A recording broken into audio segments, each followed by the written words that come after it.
What's up, guys, and welcome to my review for Yorgos Lanthimos' Kinds of Kindness. This movie is 2 hours and 45 minutes and tells three different stories with the same group of actors in each of these stories. So it's three short films. They are longer short films, but short films nonetheless, starring Jesse Plemons, Emma Stone, Willem Dafoe, Margaret Qualley. Great cast. I mean, a lot of the regulars that you see in his movies, particularly Poor Things, which I hear that this movie was in the can before Poor Things came out.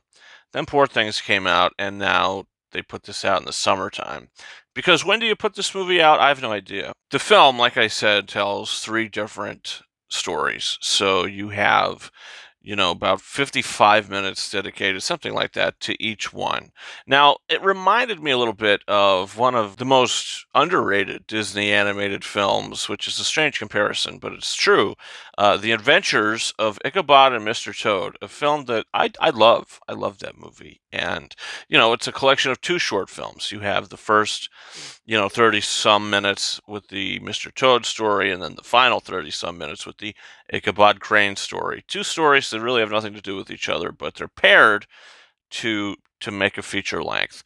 This film, I've read a lot of things that say that the three stories are loosely connected. You can put any two movies together and say they're loosely connected because of certain themes or whatever you can find, to connect those movies. So I think that's horse crap. These three stories are different, but at the same time, I think that there is a examination of power and how it can be manipulated. So I did think that that was an interesting element to the film. So the three stories, look, I think if you aren't a fan of any of these stories or aren't a fan of two of the three, that the movie's going to fall apart for you because all these three stories have to be winners. Because if they're not, you got a whole chunk of your film that does not work.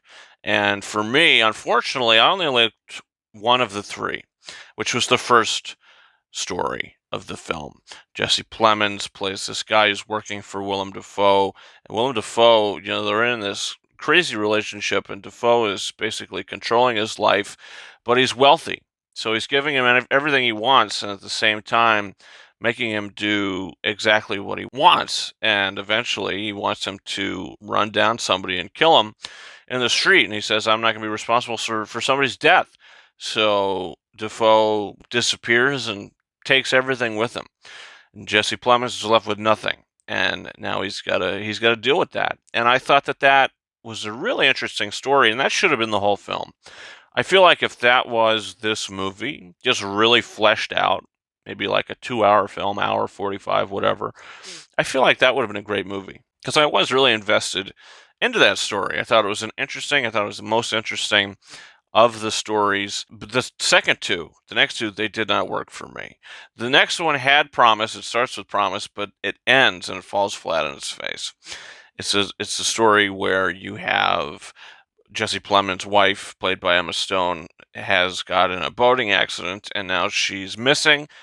They finally find her, and when she comes back, Plemons thinks that that's not his wife at all. He thinks that there's somebody else, a doppelganger situation, basically. So it was interesting for sure, but by the end of that, it just completely falls flat on his face, and I just was like, well, I don't really. This is the weirdest thing. I don't care about it. I feel like Lanthimos went for the shock factor a little more in this part of the film, and it didn't work. The third story is about a cult led by Hong Chow, Willem Dafoe, and Emma Stone's in the cult. Jesse Plemons is in the cult, and they're searching for someone who can resurrect someone from the dead.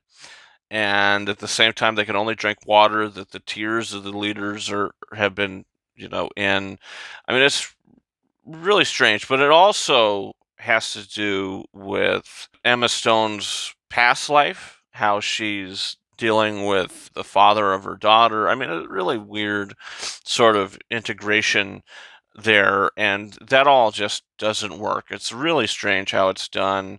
It's kind of uncomfortable to watch certain things in that part of it, but that story didn't care about that either. So if you watch this movie, maybe you'll like all of them. I don't know. But for me, I only liked the first one. I really enjoyed that first one. I was really interested into it, and I thought it was just the best written and the best realized of the three. The other two just kind of felt like more ideas that they didn't really know how to, you know, flesh out or do anything with. So, in the end of the day, this movie doesn't work. It doesn't work because 2 out of 3 portions of the film just didn't care for. So, I didn't hate it.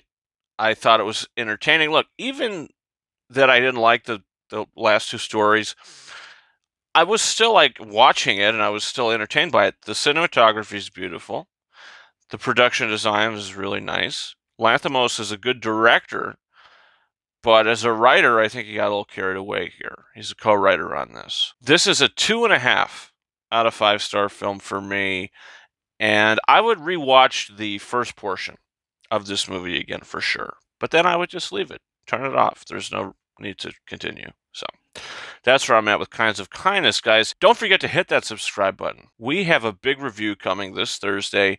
Beetlejuice, a film I'm very excited about. So definitely come on back to the channel for that. Also, don't forget to comment your thoughts down below on Kinds of Kindness. And guys, you can follow me on Twitter and or X at RyanKing72 and Instagram and TikTok at KingArises131. That's about it for me. Thank you so much for watching my review for Kinds of Kindness. And until next time, over and out.